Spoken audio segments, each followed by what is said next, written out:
Halo, selamat pagi pemirsa, saya Chandra Dewi kembali hadir menjumpai Anda tentunya dalam Cerdas 5 Menit. Dan pagi ini kita akan membicarakan cara mempersiapkan dana pensiun. Bersama saya di studio Metro Manulife telah hadir Bapak Nur Hasan Kurniawan atau Pak Nanang, Chief of Employee Benefits dari PT Asuransi Jiwa Manulife Indonesia. Selamat pagi Pak Nanang. Selamat pagi Mbak Chandra. Pak Nanang, ini jika kita sudah sadar, kita harus mempersiapkan pensiun sedini mungkin, tapi kita bingung Pak. Langkah apa yang harus kita lakukan pertama-tama? Nah, kita harus memulainya dari mana ini, Pak? Oke, yang pertama dimulai adalah kita melihat istilahnya silsilah keluarga kita. Dan juga dari silsilah keluarga kita tahu kurang lebih itu berapa lama sih usia rata-rata dalam keluarga kita, termasuk kita sendiri. Karena itu mencerminkan berapa lama kita akan hidup, sehingga berapa banyak dana pensiun yang harus kita siapkan.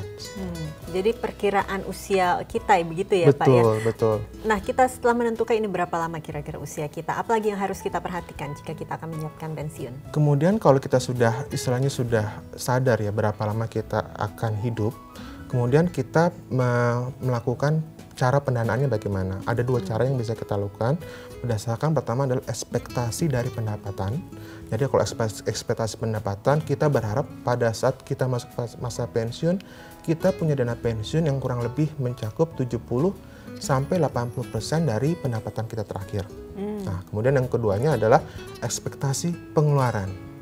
Berapa jumlah pengeluaran kita pada saat kita pensiun. Nah, kurang lebih kalau kita pada saat kita pensiun ada beberapa biaya pengeluaran yang turun.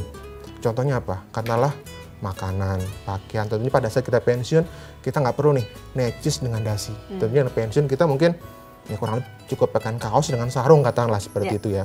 Tapi juga kita mesti sadar ada pengeluaran yang akan naik pada saat kita pensiun. Contohnya kesehatan. Tentunya semakin panjang usia kita maka kita akan mungkin sakit. Dan biaya kesehatan tentunya pada saat kita pensiun akan lebih tinggi dibandingkan saat ini. Kemudian juga kita masih sadar ada biaya-biaya kan naik seperti rekreasi.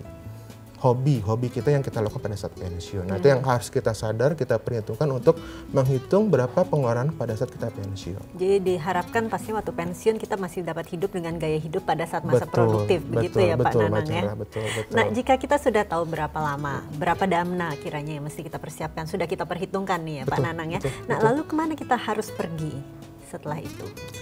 Berarti kita kalau sudah sadar berapa lama kita akan hidup, kita mencari cara pendanaannya, berapa yang kita butuhkan, kemudian tinggal pendanaannya bagaimana. Nah, pendanaan itu ada beberapa hal yang kita bisa lakukan, yaitu tentunya pada saat pensiun, perusahaan menyediakan nih dana pensiun ataupun dana pesangon bagi kita. Itulah salah satu sumber dana pensiun bagi kita. Kedua adalah bagaimana kita bisa melakukan diversifikasi investasi. Jadi kita tidak hanya investasi dalam bentuk katakanlah deposito atau tabungan di bank. Kita perlu juga investasi dari awal, kita diversifikasi dalam bentuk saham ataupun obligasi ataupun reksadana.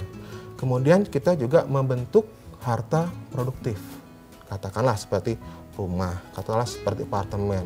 Itu adalah salah satu harta produktif yang kita gunakan untuk sumber dana pensiun.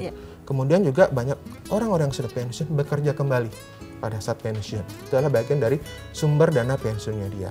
Dan kemudian yang keenam adalah pada saat muda sudah memberi produk-produk asuransi, produk reksadana, dan produk dana pensiun atau DPLK. Jadi investasinya bukan yang istilahnya abal-abalan investasinya, tapi suatu produk yang memang sudah diberikan ada di perusahaan asuransi, reksadana ataupun dana pensiun. Seperti itu Mbak Chandra. Nah, jika pada usia muda kita sudah menyadari akan pentingnya mempersiapkan dana pensiun, tapi paling tidak memang pendanaan barangkali masih terbatas ya Pak ya, karena mungkin barangkali masih muda baru mulai bekerja. Baik, Pak Nanang, ini sebagai penutup barangkali bisa diberikan tips bagi pemirsa di rumah yang ingin mempersiapkan dana pensiun mereka. Tips dari saya adalah kita dalam menyiapkan dana pensiun adalah pertama kita mulai dari sekarang. Kemudian kita istilahnya mulai irit di sini dan kita insaf. Bedakan antara kebutuhan dan keinginan kita. Ya, baik Pak Nanang, terima kasih banyak atas waktunya dan juga pasti informasi yang sangat bermanfaat bagi pemirsa di rumah. Terima kasih Mbak Chandra. Dan pemirsa, demikianlah Cerdas 5 Menit, Cerdas Finansial untuk episode kali ini. Saya Chandra Dewi, terima kasih dan sampai jumpa. Dipersembahkan oleh